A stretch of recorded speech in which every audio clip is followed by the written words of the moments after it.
Bonjour à toutes et tous dans la famille de Dieu dans l'Église unie du Canada.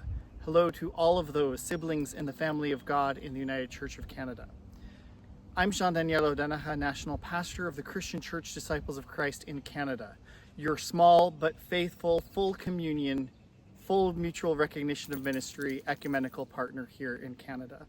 Congratulations on 100 years of ministry, of love, of service, of presence in the name of our God across this land. Right now, I'm in the unceded traditional territory of the Mi'kmaq people in West Gore, Nova Scotia. In fact, behind me is the former West Gore United Church. It is now an Airbnb where I'm staying.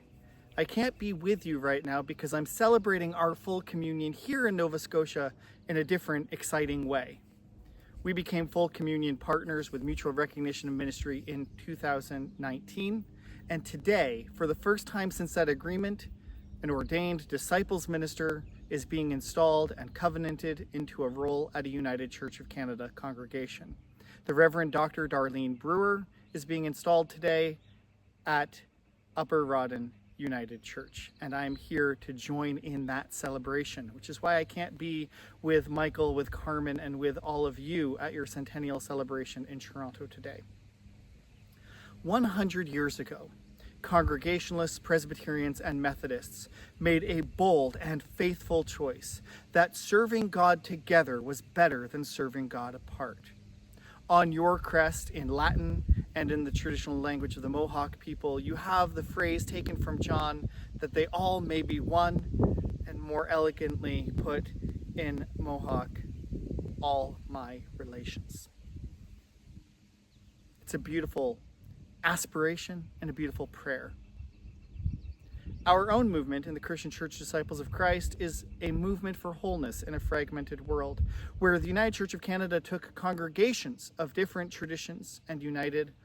Our tradition began about 100 years earlier on the frontiers of what's now the United States and in small Canadian communities by individuals who realized that in order to have Christian community, they didn't have enough people in their small communities to have different denominations.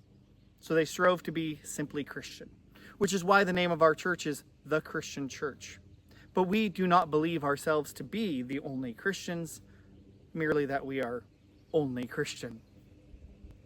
Our histories are parallel, but distinct, which is why we remain distinct organizations, but why 5 years ago we realized that operating in complete isolation from one another was silly. I'm so grateful for our full communion relationship, the opportunities that we have, though we are much smaller, to work with you, to proclaim the love of Jesus Christ to the people of Canada.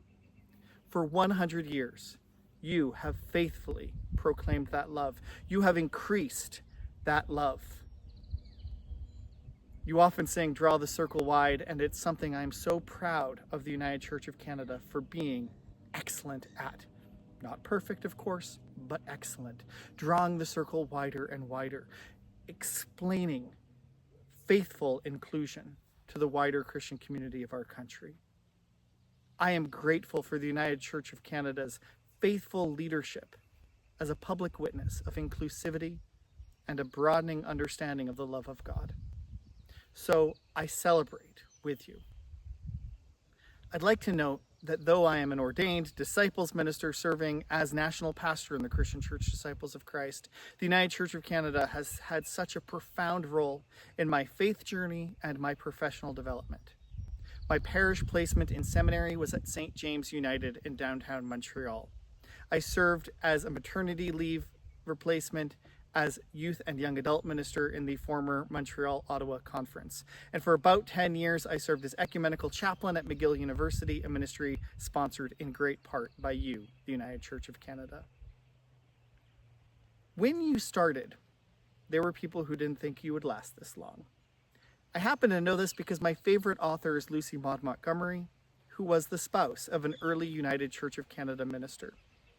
She talks about church union in her novels. Miss Cornelia, famously, a devout Presbyterian, could not abide Methodists.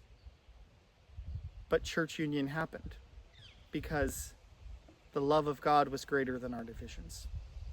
May the love of God be greater than all of our divisions as we move forward for the next 100 years of ministry in this land.